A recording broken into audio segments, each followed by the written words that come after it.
Hello everyone, I am Sanjay Yadav. First of all, welcome to all of you on our YouTube channel Mathematics Eduserve. JEE Mains 2026 sequence का एक सवाल आपके screen पर। चलिए इस सवाल को सॉल्व करते हैं। देखिएगा, सवाल कह रहा है कि in a GP if the product of the first three terms is 27 and the set of all possible values for the sum of its first three terms is R minus open interval A comma B, then what is the value of A plus B. क्या बोल रहा है? First three terms of GP का product 27 दे रखा है, तो कैसे आप बोलते हो? First let first three terms of a GP कैसे आप लेट करते हो? ये करते हो ए, इसका अगला टर्म आर से मल्टीप्लाई करते हो और इसका पिछला टर्म लिखने के लिए आर से डिवाइड करते हो। जब फर्स्ट थ्री टर्म्स जीपी में बोला जाता है तो आप जब पढ़ते हो सीक्वेंस तो आपको ये बताया जाता है कि आप हमेशा उस तीन टर्म्स को ऐसे मानोगे, a r a by r. चार टर्म होता है तो उसका होता है a r a by r square और a by a r square, वो होता है। वैसे पांच टर्म में चलते जाता है, ठीक है। तो आपको आई होप इतना सा मालूम होगा, इसलिए हमने यहाँ पे स्टार्ट किया है। थ्री टर्म्स ऑफ जीपी हमने ये मान लिया। इसका प्रोडक्ट कितना दे रखा है? फर्स्ट थ्री टर्म दे रखा था वो, तो इसका प्रोडक्ट कितना दे रखा था? A r a by r a r. ये कितना दे रखा है? 27। और ये आर से आर कैंसिल आउट, तो ए क्यूब बराबर 27। दिस इम्प्लाइज आपके पास ए की वैल्यू कितना आ गया है? 3।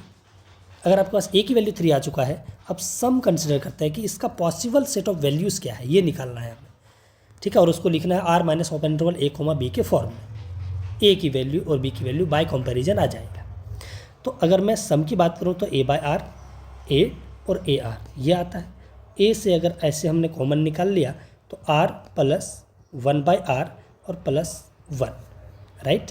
ए की वैल्यू है 3, तो 3 रख के तो ऐसा करता हूँ मैं 3 से मल्टीप्लाई भी कर लेता हूँ अंदर, तो 3 into 3 plus 3 into r plus या फिर 1 बाय आर प्लस आर। ये है हमारे पास क्या? सम, ठीक है। इसका सेट ऑफ पॉसिबल वैल्यूज हमें क्या करना है? निकालना है, राइट। चलो अब आते हैं हम लोग आगे ना। देखिएगा, ये रेशियो है, कॉमन रेशियो है। कॉमन रेशियो कभी निगेटिव नहीं हो सकता, मतलब कॉमन रेशियो कभी जीरो नहीं हो सकता है ना। दो टर्म का रेशियो कभी निगेटिव कैसे हो सकता है?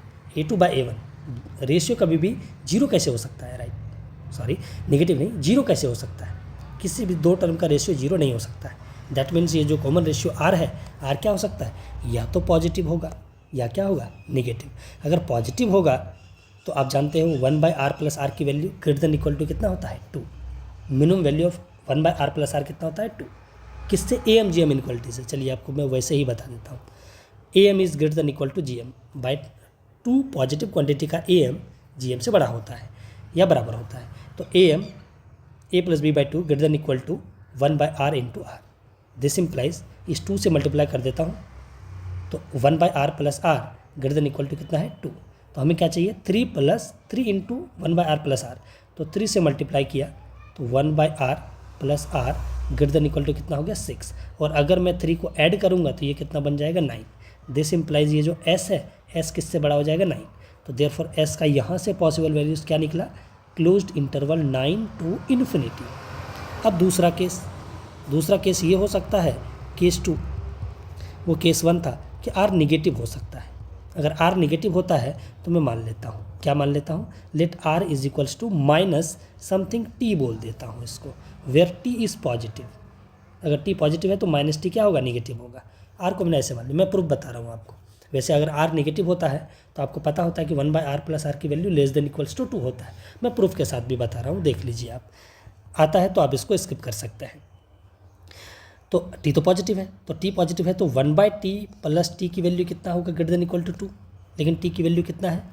टी की वैल्यू माइनस आर, तो माइनस 1 by r minus r greater than equal to कितना है? 2। This implies 1 by are plus are की वैल्यू लेस देन कितना हो गया? -2। हमें क्या चाहिए? 3 इंटू, तो 3 into 1 by are plus are की value less than equal to कितना होगा? -6। 3 ऐड करना है तो इधर भी 3 ऐड करेंगे तो ये कितना बन जाएगा? -3 बन जाएगा। दिस इम्प्लाइज ये जो एस है वो लेस देन इक्वल टू कितना होगा? -3। देयरफॉर जो पॉसिबल वैल्यूज़ होगा एस का वो -∞ से -3 क्या होगा, क्लोज्ड, राइट। तो set of all possible values of S कितना होगा, S belongs to open interval -3 से -∞, और का मतलब यूनियन कितना होगा, क्लोज्ड इंटरवल 9 to ∞। ये set of possible values of sum of first 3 terms of AP है, राइट। मैं इसको लिख लेता हूँ, this implies S belongs to, इसको मैं ऐसे लिख सकता हूँ R माइनस, यहाँ पर भी क्या है, क्लोज्ड है, तो R माइनस ओपन इंटरवल -3, (9). तो देयरफॉर A की वैल्यू कितना आ जाएगा, -3, और B की वैल्यू कितना आ जाएगा, 9।